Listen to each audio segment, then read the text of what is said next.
Hello boys and girls, this is Shubhra, your English teacher, and today I welcome you in a very new session of English literature, and we were going through a very hilarious, very funny chapter named as packing.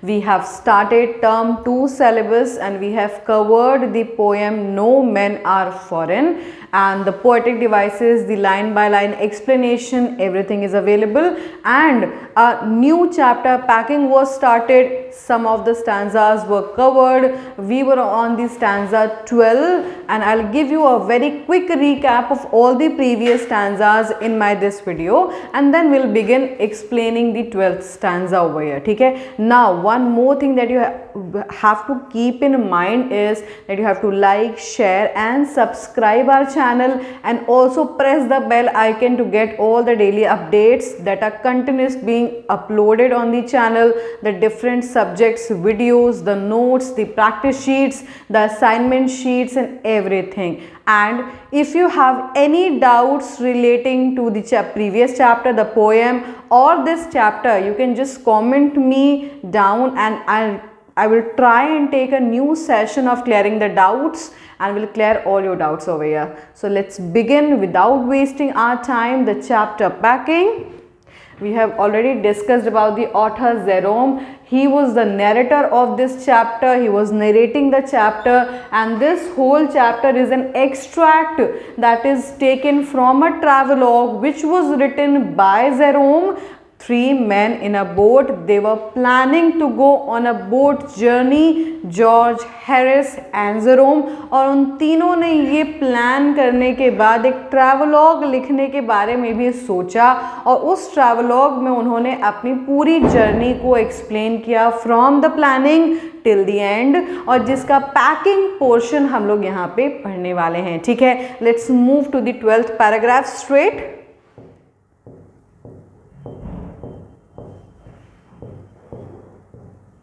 Now here, look at this cute creature over here. We have started with this description of Montmorency. And who was Montmorency? Montmorency was a dog.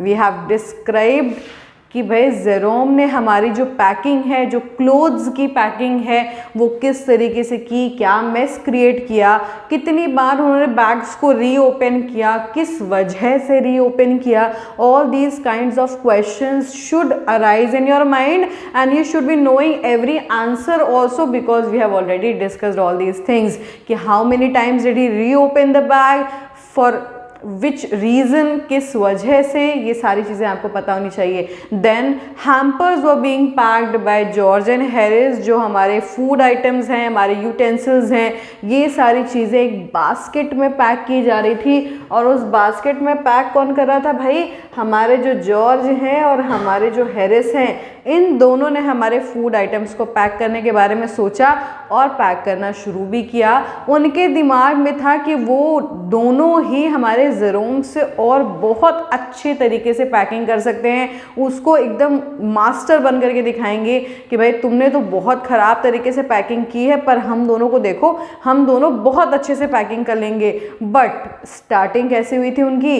Starting हुई थी उनकी by breaking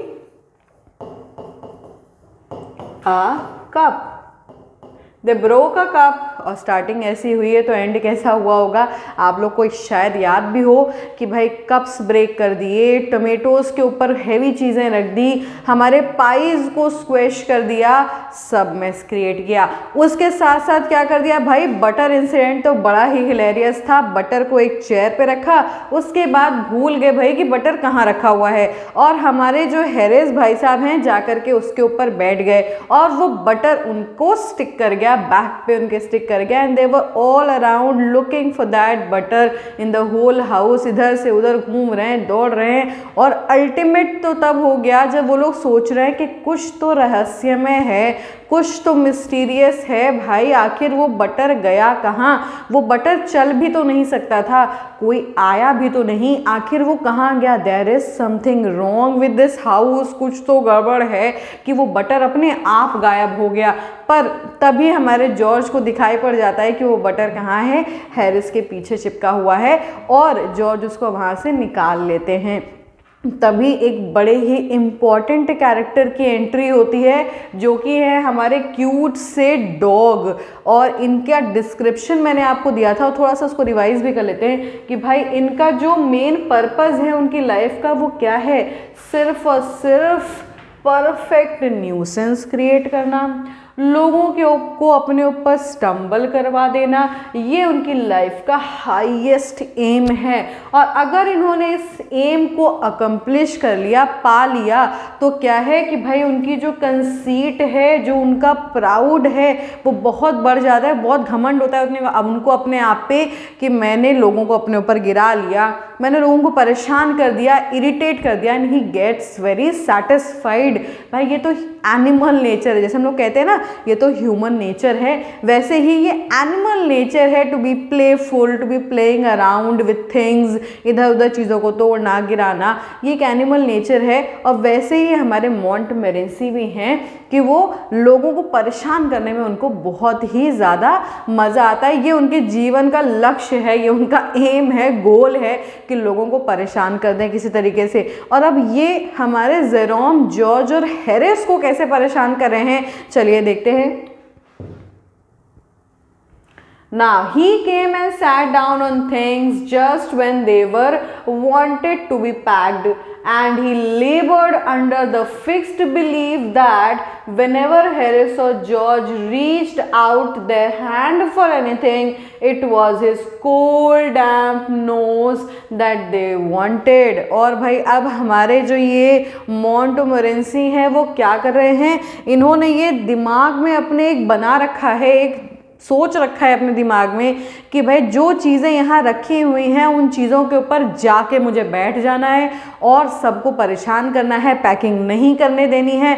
और एक और बड़ा मज़ेदार काम हमारा मोंटमोरेंसी कर रहा है, क्या कि जब भी हमारे जॉर्ज हैरिस, जैसे आप पैकिंग करते हैं तो आप क्या करते हैं, बैग रख लिया, बैग के चारों तरफ आप सामान को रख लेते हैं कि भाई अच्छा ये सामान रखना है, उसको पुट किया, देन पुट किया। अब आप ऐसे थोड़े करते हैं कि अच्छा आप कपड़े लेकर के आने, फिर गए कपड़े लेकर के आए, अच्छा बूट्स लेके आना है, फिर उठे बूट्स लेके आए। नहीं, आप सारी चीज़ें पहले कलेक्ट करके एक जगह रख लेते हैं and then you start putting them inside of your bag. और बिल्कुल ऐसा ही हमारे जॉर्ज और हैरिस भी कर रहे थे, सारे सामान को इकट्ठा करके एक जगह रख लिया था, कलेक्ट करके रख लिया था, and now they were placing it inside of the basket of that hamper. और हमारा मोंटमोरेंसी क्या कर रहा था, जा करके चीज़ों के ऊपर बैठ जा रहा था जिनको पैक करना था।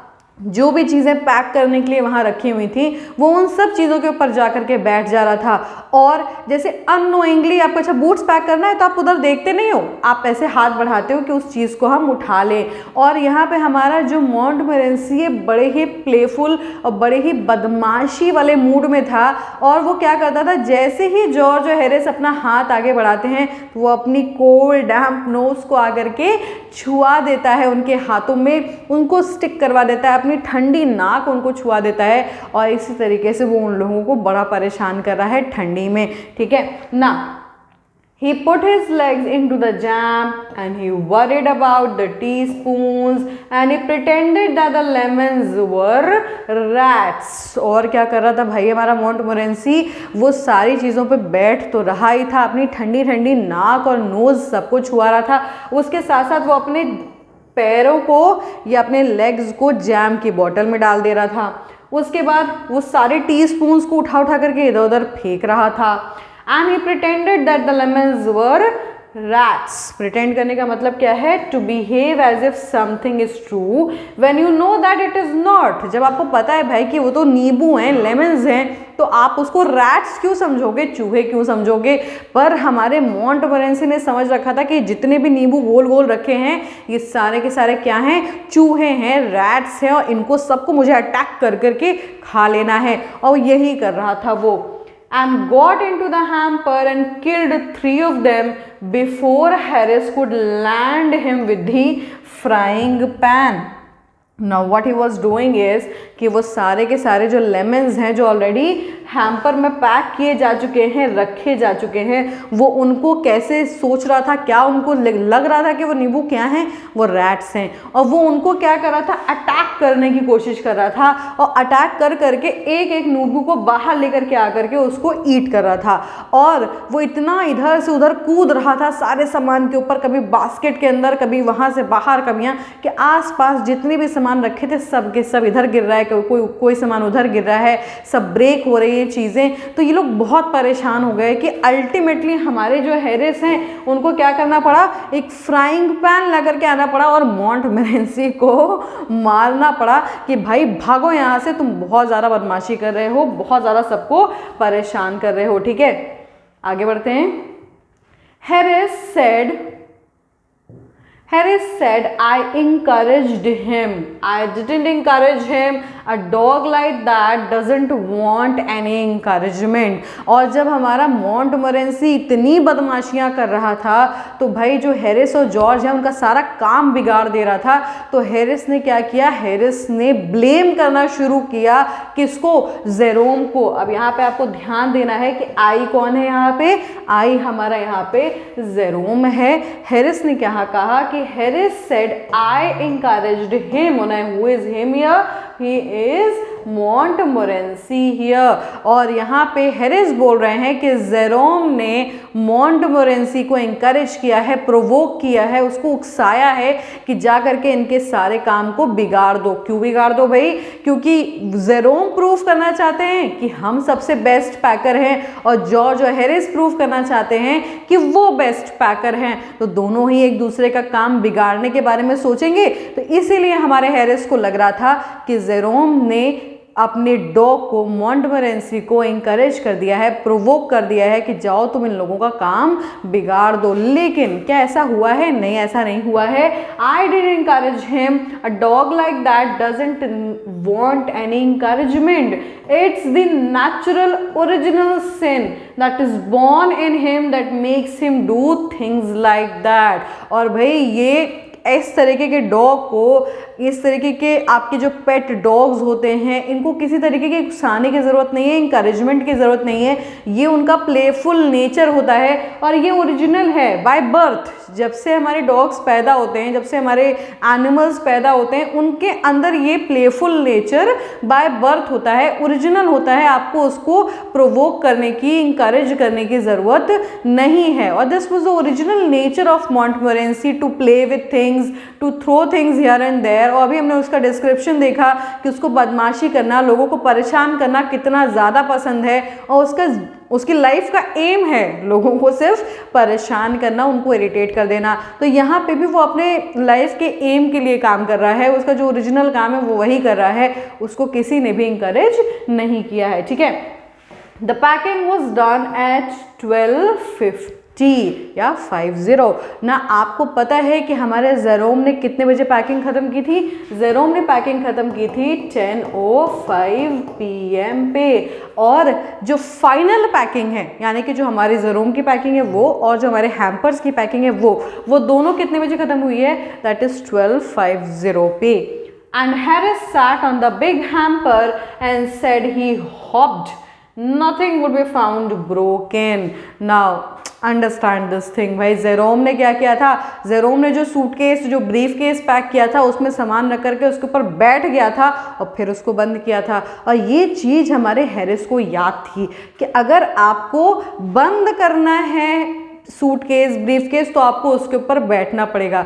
लेकिन भाई हमारा जो जेरोम है, फुलिश हैरिस है, उसने ये बात तो भूल गया कि भाई सूटकेस में तो कपड़े पैक थे, बूट्स पैक थे, पर यहाँ हैम्पर्स में क्या पैक है? फूड आइटम्स पैक हैं और यूटेंसिल्स पैक है। और अब अगर आप यूटेंसिल्स के ऊपर बैठ जाएंगे, कटलरीज के ऊपर बैठ जाएंगे, हमारे फूड आइटम्स के ऊपर बैठ जाएंगे, तो क्या वो बचेंगी? नहीं, कुछ नहीं बचने वाला है। लेकिन हैरिस ने सोचा जेरोम ने किया है तो मुझे भी करना चाहिए, और यही सोचते हुए वो अपने हैम्पर के ऊपर क्या हुआ? हुआ, बैठ गया उसको बंद करने के लिए और होप भी कर रहा है, सोच भी रहा है कि भाई कुछ खराब तो नहीं होगा ना, कुछ टूटेगा तो नहीं ना, चलो अब तो जो होना है वो हो ही गया होगा।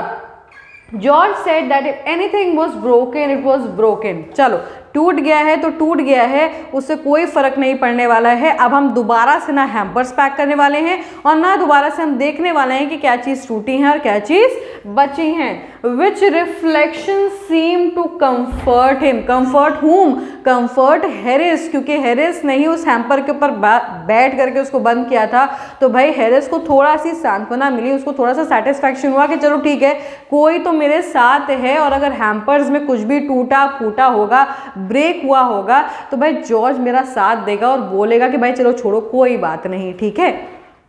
He also said he was ready for bed. And who said that? George said that he was ready for bed now because all the packing is finished. Hampers are packed, clothes are packed, utensils are packed. Stove रख लिया, सारे cup plate kettle सब रख ली, pies रख लिया हमने, jam रख लिया, सब रख लिया है। अब क्या करना है भाई, अब थोड़ा रिलैक्स करना है क्योंकि हमें थोड़े देर में ही, कुछ ही घंटों में सुबह जर्नी पे निकलना है, तो इसलिए हमको आराम भी चाहिए, ठीक है। We were all ready for bed, और हम सब के सब बहुत थक चुके थे, टायर्ड थे और सबको थोड़ा सा नींद, थोड़ा सा रिलैक्स होने की ज़रूरत थी। Harris was to sleep with us that night and we went upstairs. Now with this line we can conclude, it is not written anywhere, but we can conclude that George and Jerome must be living together and Harris आए होंगे उनके पास उस दिन रहने के लिए, क्योंकि सुबह सुबह उनको निकलना है जर्नी पे, तो एक ही जगह से सारे लोग निकलें, तो इसलिए हैरिस उस दिन उन्हीं के घर पे रुकने वाले थे और वो सारे के सारे सोने के लिए, थोड़ी सी नींद लेने के लिए, थोड़ा सा रिलैक्स होने के लिए ऊपर की ओर चले गए, नेक्स्ट फ्लोर पे चले गए, ठीक है। Let's move to the next paragraph. We tossed for beds and Harris had to sleep with me. Now you know that Jerome is narrating the story, Jerome is telling you the story।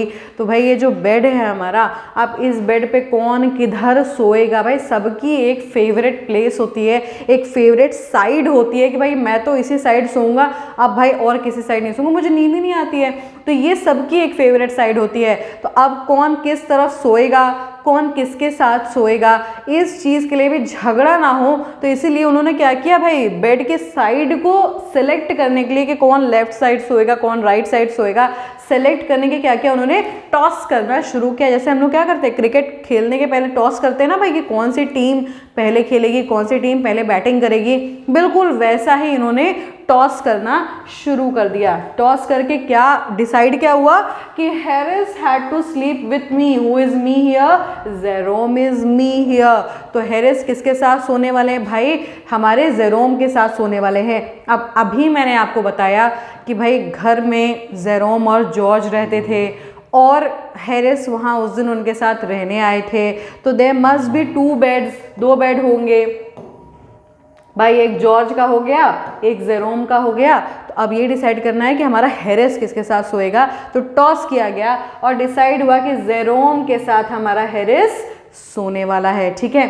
तो do you prefer the inside और the outside. अब भाई एक और कठिनाई हो गई, एक और चीज़ डिसाइड करने के लिए हो गई कि आप इमेजिन करिए कि आपका जो बेड है अगर वो वॉल के साइड पे रखा है, ठीक है, अगर यहाँ पे हमारी वॉल है, तो अब ये भी डिसाइड करना है कि भाई वॉल के साइड कौन सोएगा, यानी अंदर कौन सोएगा, इनसाइड कौन सोएगा, और बाहर की तरफ कौन सोएगा, यानी कि वॉल के ऑपोजिट साइड कौन सोएगा। तो हमारे जो जेरोम है वो पूछते हैं ये क्वेश्चन कि do you prefer the inside और the outside of the bed.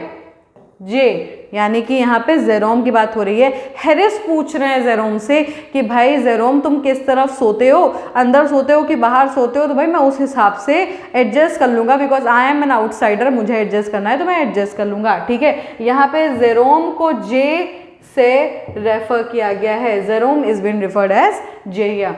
I said I generally prefer to sleep inside a bed and who is I here, Jerome is replying, Jerome बोल रहा है कि भाई मैं तो जनरली जो इनसाइड है बेड का, यानी कि जो वॉल के साइड वाला पोर्शन है, जो वॉल के साइड वाला बेड है, मैं तो उधर सोना प्रेफर करता हूँ, उधर सोना मुझे अच्छा लगता है। Harris said it was odd. चलो कोई बात नहीं, ऑड है, मुझे इतना पसंद नहीं है बाहर की तरफ सोना, लेकिन चलो कोई बात नहीं, मैं एडजस्ट कर लूँगा, मैं बाहर ही सो जाऊँगा। George said What time shall I wake you fellows? ना जॉर्ज का तो डिसाइडेड है ना ऑलरेडी कि जॉर्ज तो भाई अकेले सोने वाले हैं, और यहाँ पे हमारा जेरोम अंदर की तरफ सोने वाला है और हैरिस हमारा बाहर की तरफ सोने वाला है, ठीक है, अगर ये वॉल वाला पोर्शन है तो जॉर्ज को तो अपने बेड पे आराम से अकेले ही सोना है। तो जॉर्ज पूछता है कि भाई चलो सोने का टाइम तो हो गया, सब लोग ने सब पैकिंग भी कर ली, अब सुबह कितने बजे निकलना है, जर्नी पे कितने बजे चलना है, ये तो डिसाइड कर लो, क्योंकि उठना पड़ेगा सबको, अपने मॉर्निंग रूटीन काम करने पड़ेंगे, तो कितने बजे तुम लोग को मैं उठा दूँ या वेक करूँ। हैरिस सेड 7 ना, यहाँ पे भी डायलेमा है कि कितने बजे जगना है, तो हैरिस तुरंत से कहता है भाई 7 बजे उठ जाएंगे, 7 बजे सही है। I said no, 6. Who is I here? Jerome is I here. And he said कि नहीं 7 नहीं, 7 बहुत देर हो जाएगी, हम लोग 6 बजे उठेंगे। क्यों 6 बजे उठेंगे? There is a reason behind it. Because I wanted to write some letters. Now what is some letters here? Now क्योंकि यहाँ पे कुछ मेंशन नहीं है कि he has to write some letters to any relatives या कुछ भी, लेकिन हमें ये पता है कि उन्होंने एक ट्रैवलॉग लिखी थी, ठीक है, और पैकिंग चैप्टर क्योंकि एंड हो चुका है तो पैकिंग के बारे में लिखना है उनको, तो यहाँ हम ये कंक्लूड कर सकते हैं कि भाई वो कौन से लेटर्स हैं। तो यहाँ पे जेरोम जो अपनी ट्रैवलॉग लिख रहे हैं, यहाँ उसके बारे में बात हो रही है कि मुझे कुछ लिखना है, मुझे कुछ नोट डाउन करनी है, कुछ पॉइंट्स लिखने हैं, तो उसके लिए मुझे थोड़ा सा समय चाहिए, और क्योंकि इस वक्त मैं बहुत टायर्ड हूँ, थका हुआ हूँ, तो मैं मॉर्निंग में उठ करके वो काम करूँगा, तो 7 o'clock बहुत देर हो जाएगी, will be getting up at 6. Harris and I had a bit of a row over it, but at last split the difference and said 6:30. But यहाँ पे क्या है भाई कि जो हैरिस हैं और जेरोम हैं वो थोड़ा सा इस चीज़ के ऊपर थोड़ी सी बहस कर रहे हैं कि नहीं 6-7 बजे उठूँगा मैं, और जेरोम कह रहे हैं नहीं 6 बजे उठूँगा मैं। दोनों आपस में थोड़ा सा डायलेमा में है, थोड़ा सा बहस कर रहे हैं, लेकिन दोनों के दोनों फिर डिसाइड करते हैं कि ना 7 ना 6, हम लोग किस समय उठेंगे, 6:30 पे उठने वाले हैं। वेक अस एट 6:30, और बोला जाता है कि भाई टाइम डिसाइड हो गया है, 6:30 पे हम लोग को उठा दीजिएगा, जॉर्ज को ये बोला जाता है। और जब तक ये जेरोम और हैरिस आपस में ये पूरा कन्फ्यूजन क्लियर कर रहे हैं, सॉर्ट कर रहे हैं कि कितने बजे उठना है, क्या करना है, तब तक भाई हमारा जॉर्ज क्या कर रहा है, अकेले मस्त बेड पे सो चुका है। जॉर्ज मेड नो आंसर, तो हमने क्या समझा भाई कि जॉर्ज को तो अकेले अपने बेड पे सोना था, वो जाकर के अपने बेड पे सो चुका है, और वो ये बिल्कुल भी इनकी कन्फ्यूजन्स नहीं सुन रहा है, उनकी कोई भी लड़ाइयाँ बहस नहीं सुन रहा है, उसने अपना काम कर दिया, अपना बेड मिल गया, भाई मस्त सो जाओ, सुबह उठना भी है, ठीक है। And we found on going over that he had been asleep for some time, और जब जा करके हमने देखा कि जॉर्ज तो हम लोग को उठाने वाला था, इसने क्या पूरी बात सुनी भी है, तो हमने देखा भाई कि जॉर्ज तो सो चुका है और देर से सो रहा है, शायद स्नोर भी कर रहा है, तो देर से सो रहा है। So we placed the bath where he could tumble into it on getting out in the morning and went to bed ourselves. अब दोस्त तो दोस्त ही होते हैं, उनको कुछ ना कुछ तो बदमाशी करनी है, तो भाई उन्होंने क्या किया, ये जो हमारा बाथ टब है जिसमें हमारी जो बतख है वो इधर से उधर कूद रही है, बिल्कुल वैसा ही एक बाथ टब क्या किया उन्होंने, वो बाथ टब उठा करके हमारे जॉर्ज के बेड के बगल में रख दिया। अभी मैंने क्या डिसाइड किया था कि ये जॉर्ज का बेड है, और जॉर्ज अगर इस तरफ से उतरने वाला है सुबह जब उठेगा, तो यहीं पे उन्होंने क्या कर दिया, ये वाला बाथ टब प्लेस कर दिया। यानी कि जब जॉर्ज उठेगा सुबह सुबह सबसे पहले तो कहाँ जाएगा, इस पानी में गिरने वाला है, इस पानी में छपाक हो जाने वाला है, ठीक है। तो ये एक और बदमाशी हमारे जेरोम और हैरिस ने प्लान कर दी। किसके लिए प्लान कर दी भाई, हमारे जॉर्ज के लिए प्लान कर दी। अब हमने ये स्टोरी यहीं पे एंड की है, क्योंकि हमारी पैकिंग यहाँ पे ख़त्म हो चुकी है, और मॉर्निंग में जब उठेंगे ये तीनों दोस्त, तो ये तीनों दोस्त एक नए एडवेंचर पे निकल जाएंगे, एक बोट जर्नी पे निकल जाएंगे। और अगर आपको ये सारा एडवेंचर पढ़ना है, सारी चीज़ों के बारे में जानना है भाई कि प्लानिंग कैसे हुई, पैकिंग तो हमने पढ़ लिया, आगे ये लोग क्या करने वाले हैं, कितना मेस क्रिएट करने वाले हैं, कितना फनी होने वाला है ये ट्रैवलॉग। तो you can just download 3 Men in a Boat from the internet और आप उसको पढ़ सकते हैं। बहुत ही फनी ट्रैवलॉग है, बहुत ही फनी इंसिडेंट्स हैं, बहुत मज़ा आने वाला है आपको। तो ये चैप्टर आपका पैकिंग यहीं पे एंड होता है with the line by line explanation of every stanza, जहाँ पे हमने पढ़ा कि भाई कोई एक बहुत छोटी सी चीज़ जिसको हम लोग अपनी लाइफ में बहुत इंपॉर्टेंस भी नहीं देते हैं कि भाई पैकिंग है, पैकिंग हो जाएगी, कपड़े ही तो रखने हैं, लेकिन वो कितनी टीडियस जॉब है, कितना टफ जॉब है, कितना प्लानिंग ज़रूरत है, कितनी लिस्ट प्रिपेयर करनी पड़ती है, कितना ऑर्गेनाइज होकर काम करना पड़ता है, ये हमने देखा। और ये सब कोई नहीं कर सकते हैं, हर कोई नहीं कर सकता है, इसमें बहुत दिमाग लगाना पड़ता है, ठीक है। और जितने भी डे टू डे लाइफ के आपके काम हैं, सब काम अगर आप परफेक्टली करना चाहते हैं, अच्छे से करना चाहते हैं, उसका रिजल्ट आपको अच्छा चाहिए, तो उसके लिए आपको थोड़ा सा ऑर्गेनाइज होना पड़ता है और आप बस ऐसे उठ करके नहीं वो काम कर सकते हैं, ठीक है। तो यहाँ पे जेरोम और हमारे जो जॉर्ज हैं, हैरिस हैं, इन सबको भी लगता था कि भाई पैकिंग क्या है, पैकिंग में कोई इतना एफर्ट्स नहीं लगेंगे। बट जब इन्होंने फिजिकली पैकिंग करना शुरू किया तो उन्हें समझ में आया कि पैकिंग इज़ नॉट ईजी, बहुत आराम से नहीं हो पाएगी और उसमें बहुत ही ज़्यादा दिमाग, बहुत ज़्यादा एफर्ट्स आपके लगने वाले हैं, ठीक है। तो here your teacher, English teacher Shubhra signing off for today and will be continuing with the next video. So stay tuned and please do not forget to like, share and subscribe our channel. Thank you.